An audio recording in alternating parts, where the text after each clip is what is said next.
جو میں بار بار high light کرتا ہوں، اس وقت سے کر رہا ہوں جب ہماری اسٹیٹ پالیسی اس کے اگینسٹ ہوتی تھی. اب تو اسٹیٹ کی وہی پالیسی ہے جو ہم پچھلے 10-12 سال سے رو رہے تھے کہ نان اسٹیٹ ایکٹر کو اجازت نہیں ہونی چاہیے یہاں پہ کسی کو جہاد کے لیے بھرتی کرے. یہ صرف فوج کا کام ہے، ورنہ FATF کی تلوار لٹکی ہوئی ہے. ضرب عصب اور رد الفساد سے جو ہم نے کامیابی حاصل کی ہماری فوج کی قربانیوں کی برکت سے، وہ ضائع ہو سکتی ہے. کیونکہ یہ آپ دیکھ رہے ہیں کتنے مولوی میدان میں اتر آئے ہیں جو یہ کہہ رہے ہیں کہ جی ہم نے اتنے بندے بھرتی کر لیے ہیں. یہ بندے کیا جا کے کریں گے وہاں میرے بھائی؟ نہ ان کی کوئی ٹریننگ ہے، ان کی تو الٹی یعنی لاشیں پچھلوں کو اٹھانی پڑ جائیں گی. یہی ہوگا. یا بعض کے غائبانہ نماز جنازہ پڑھ کے تو یہاں پہ علماء جو ہیں وہ اپنا چندہ اکٹھا کریں گے اور اس میں سے کچھ بھی نہیں نکلنا. لہٰذا یہ جو جہادی پرائیویٹ جہاد والی تنظیمیں ہیں نا، ان کی ایکٹیویٹیز کے اوپر اس وقت ساری دنیا کے مسلمان حکمرانوں کو نظر رکھنے کی ضرورت ہے. لیکن اس کا مقصد یہ نہیں ہے کہ یہ خود جہاد چھوڑ دیں حکمران، انہوں نے تو کرنا ہے. لیکن جو یہ کر رہے ہیں یا ان کو رخ دیں، ٹریننگ دیں، انہیں بھرتی کریں، پھر ضرور لانچ کریں.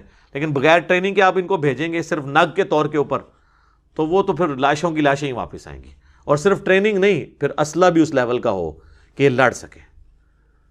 ٹھیک ہے، تو ہم یہ نہیں کہتے کہ بزدلی دکھائیں، لیکن ایک طریقے سے معاملات کو لے کے چلیں. اور میں نے آپ کو پہلے بھی عرض کر دیا کہ یہ آپ سے صدیوں سے جھوٹ بولا جا رہا ہے کہ صحابہ کرام جب رومنز یا پرشینز کے خلاف لڑے ہیں قادسیہ اور یرموک میں تو وہ زمین اسمان کا اسلحے کا فرق تھا. نہیں، تعداد کا زمین اسمان کا فرق تھا.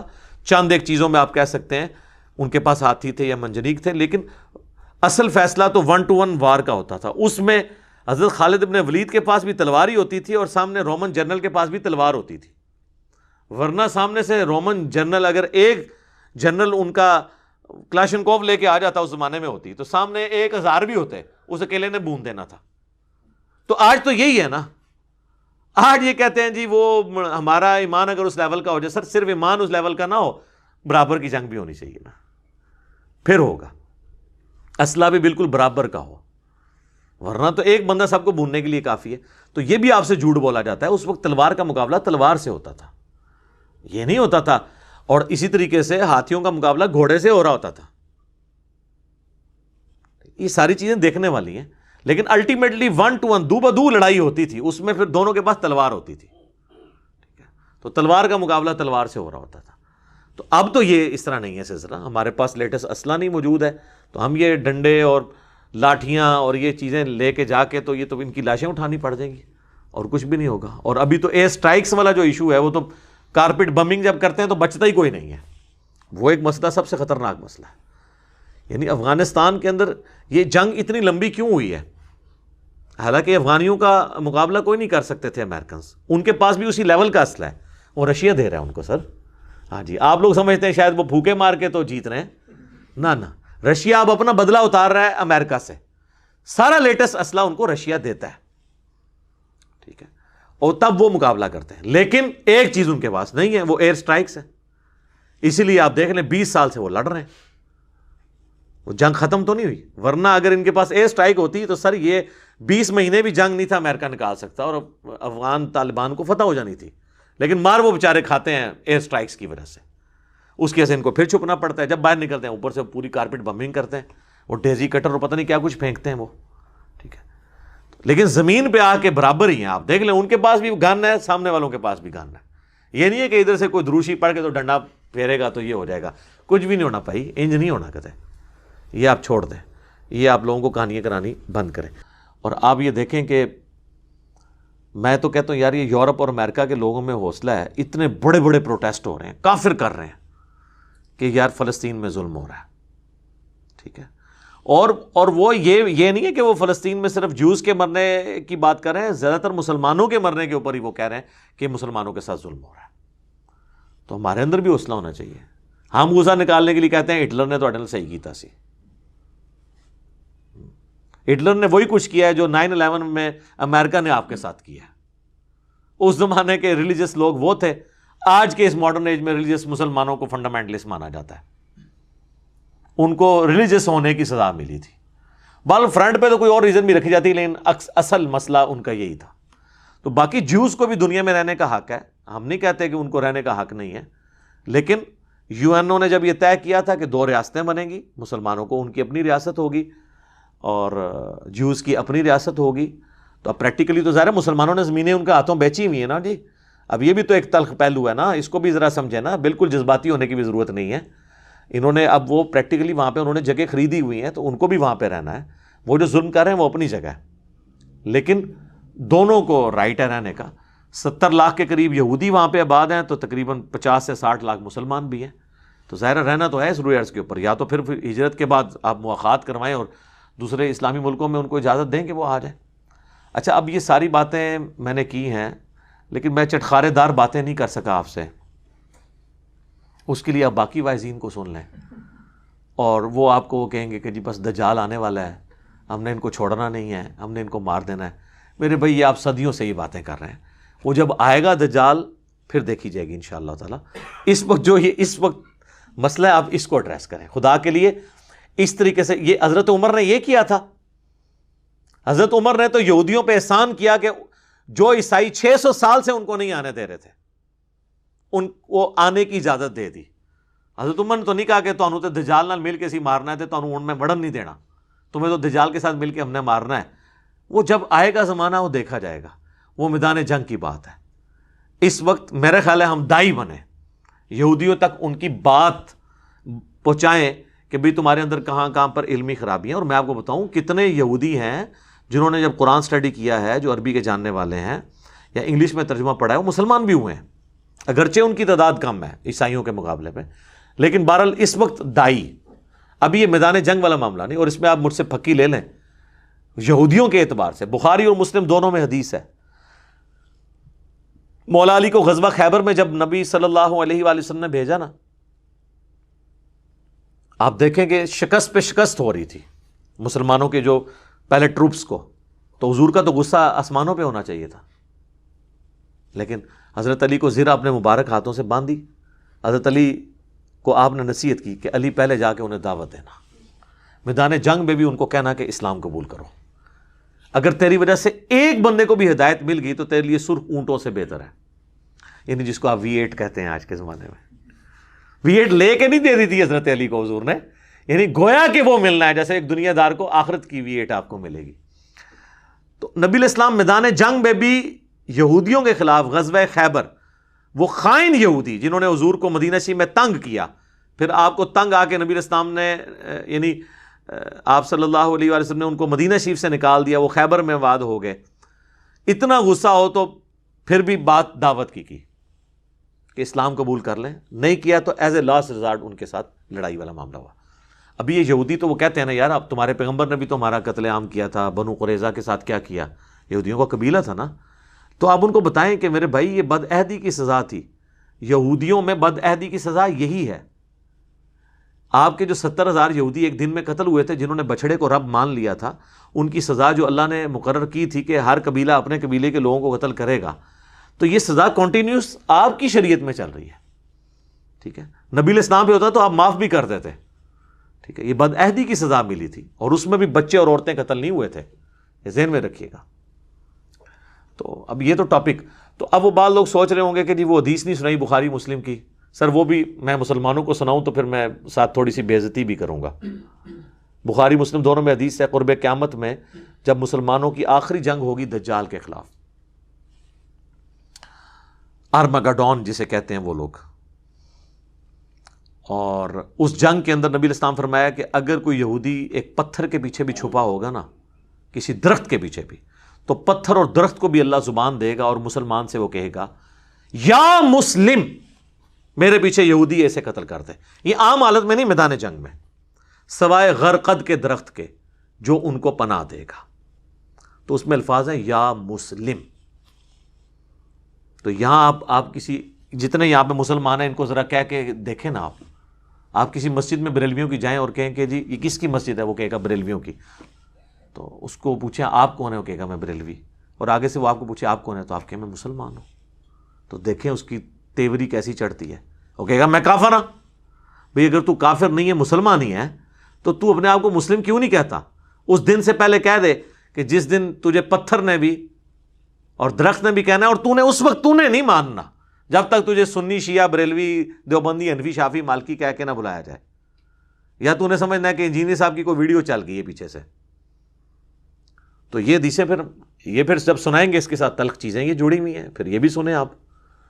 حیات مسیح اور نزول مسیح کے اوپر میری ویڈیوز ہیں، اس میں دجال کا جو قتل صحیح مسلم میں ہے، مقام لد پہ حضرت عیسیٰ علیہ السلام اسے قتل کریں گے. عیسیٰ علیہ السلام 2 زرد چادروں میں جو ہے وہ دمشق کے مینار پہ اتریں گے، اور اس کے بعد وہ نماز، یعنی پہلی نماز تو امام مہدی پڑھائیں گے، اس کے بعد حضرت عیسیٰ علیہ السلام ساری نمازیں پڑھائیں گے. اور مسلم شریف کے الفاظ ہیں کہ وہ تمہیں کتاب اللہ اور تمہاری نبی کی سنت کے مطابق چلائیں گے. اور آپ کے بزرگوں نے، یعنی شیخ احمد سرندی جسے آپ کہتے ہیں 1000 سال کا مجدد ہے، اور وہ بھی انہوں نے اپنے آپ کو خود ڈکلیئر کیا ہوا ہے. کوئی حدیث 1000 سال کے مجدد کی نہیں، 100 سال والی ہے ابو داؤد کے اندر، حاکم کے اندر، مشکات میں موجود ہے کہ ہر صدی کے کنارے پہ ایک اللہ تعالیٰ میری امت میں شخص مبعوث کرے گا جو دین کی تجدید کرے گا. لیکن وہ شیخ احمد سرندی نے کہا نہیں جی میں تو الف ثانی میں آندہ 1000 سال کا مجدد ہوں. ان سے پوچھیں پہلے 1000 سال کا مجدد کون ہے، تو آپ کا کیا خیال ہے وہ کس کو کہیں گے؟ نبی صلی اللہ علیہ وآلہ وسلم کو. وہ کہتے ہیں پہلے 1000 سال حضور نے کور کر لیے ہیں، اگلے 1000 سال میں کور کروں گا. جی ظاہر ہے وہ عمر بن عبدالعزیز تو 100 سال کا مجدد ہے، اگلا مجدد امام شافعی تو 100 سال کے مجدد ہے. ٹھیک ہے، تو وہ کہتے ہیں، وہ انہوں نے باقاعدہ مکتوبات میں لکھا ہے کہ اب چونکہ حضور صلی اللہ علیہ وسلم کی وفات کو 1000 سال ہو چکے ہیں، تو اب پہلے مجدد کی ضرورت ہے. 1000 سال کو تو نبی علیہ السلام کی دعوت نے کور کیا، اب میں نے. اور پھر اس میں انہوں نے یہاں تک لکھا ہے کہ مجھے اللہ سے امید ہے کہ جو مجھے اللہ نے جو انہوں نے اپنی شانیں کلیم کی ہیں خود ساختہ، اس کا مجھے امید ہے کہ اس کا کچھ حصہ جو ہے امام مہدی کو بھی ملے گا. انہوں نے کہا مہدی بھی میرے انڈر ہی ہونا ہے، بے فکر ہو، اور ہونا بھی چاہیے. امام مہدی تو 100 سال کے مجدد ہوں گے نا، یا وہ آخری صدی کے مجدد ہوں گے نا، تو ظاہر ہے جو 1000 سال کا ہے وہ 100 سے تو بڑا ہے. ٹھیک ہے، ان سے پوچھا گیا یہ 1000 میں، انہوں نے کہا جی اتنا ہی فرق ہے جنہ 1000 تے 100 ہی چوندا ہے، اتنا اس مجدد دے فرق ہے. تو پھر تو ظاہر ہے مجدد صاحب کا تو مرتبہ زیادہ ہے. اور وہ کہہ رہے ہیں اس میں کہ جی ہمارے بزرگوں نے کشف کے ذریعے دیکھا ہے کہ حضرت عیسیٰ علیہ السلام بھی جب دنیا میں اتریں گے تو فقہ حنفی کے مطابق عمل کریں گے. جی پھر ان کو شرم آئی کہ میں نے بہت بڑا کلیم کیا. ان کا نہیں، ان کا اجتہاد جو ہے نا وہ امام حنیفہ سے مل جائے گا. سر امام حنیفہ کا اجتہاد تو آج ویلڈ نہیں رہا. یہ کیمرے کا مسئلہ، قطبین پہ نماز کا مسئلہ جہاں 6 مہینے کا دن 6 مہینے کی رات ہوتی ہے، پوسٹ مارٹم کا مسئلہ، اعضاء کی پیوند کاری کا مسئلہ، انتقال خون کا مسئلہ، کینگرو کا مسئلہ. امام حنیفہ کو تو کینگرو کا پتہ ہی نہیں تھا کہ آسٹریلیا میں اتنے کینگرو ہوتے ہیں، یہ حلال ہے یا حرام ہے. تو اجتہاد تو اسلام کی خوبصورتی ہے، تو انہوں نے ان کے ساتھ جوڑا ہوا ہے. تو حضرت عیسیٰ علیہ السلام کو بھی ان کے انڈر کر دیا ہوا ہے کہ جی وہ فقہ حنفی کے مطابق، وہ بھائی صحیح مسلم میں وہ تمہیں اللہ کی کتاب اور اس کے نبی کی سنت کے مطابق چلائیں گے، دیٹس آل. تو اللہ کا شکر ہے میں یہ مسلم کی وجہ سے بحث کی ہے کہ مسلم بن جائیں. اس دن سے پہلے مسلم بن جائیں جس دن آپ کو مسلم بننا پھر فائدہ کوئی نہیں دے گا. ٹھیک ہے، بلکہ آپ کو تو وہ دجال کے بھی آتا ہے نا بخاری مسلم میں کہ ماتھے کے اوپر کافر لکھا ہوگا، لیکن ایبریویشن میں لکھا ہوگا کاف فا را، یا کاف فا الف را، دونوں بھی ہو سکتے ہیں، کھڑی زبر ہوتا ہے.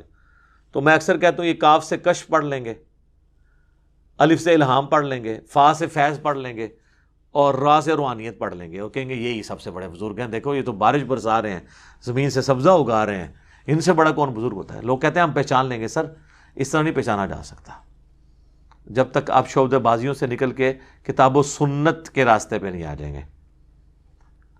یعنی کہ دوسرے الفاظ میں مرنے سے پہلے اے مسلمان کر لے اس پہ غور، کتابوں کا خدا اور ہے، بابوں کا خدا اور.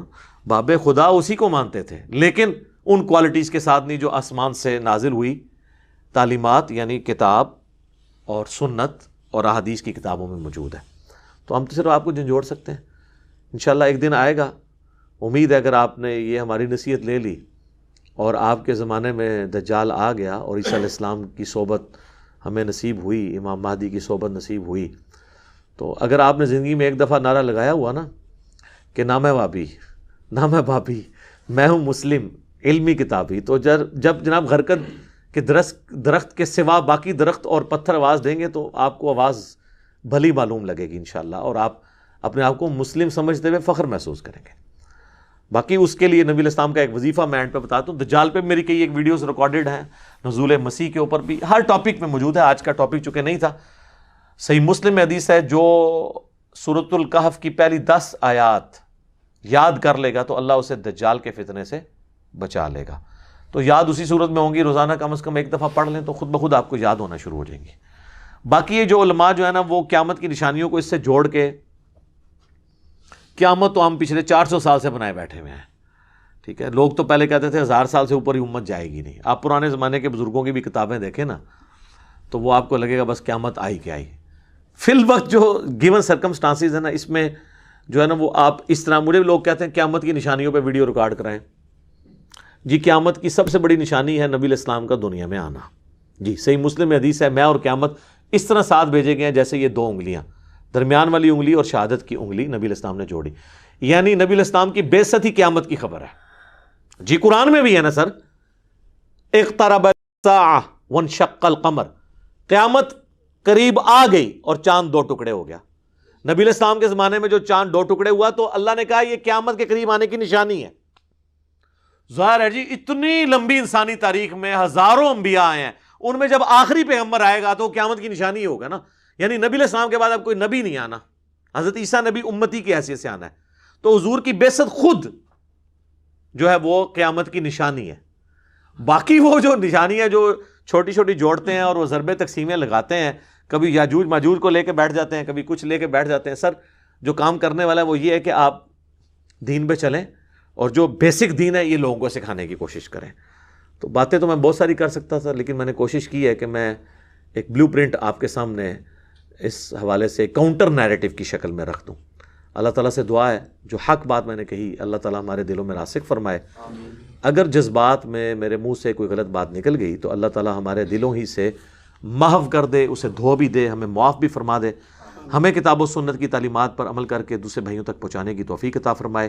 سبحانک اللہم و بحمدک، اشہد ان لا الہ الا انت، استغفرک و اتوب الیک، وما علینا الا البلاغ المبین.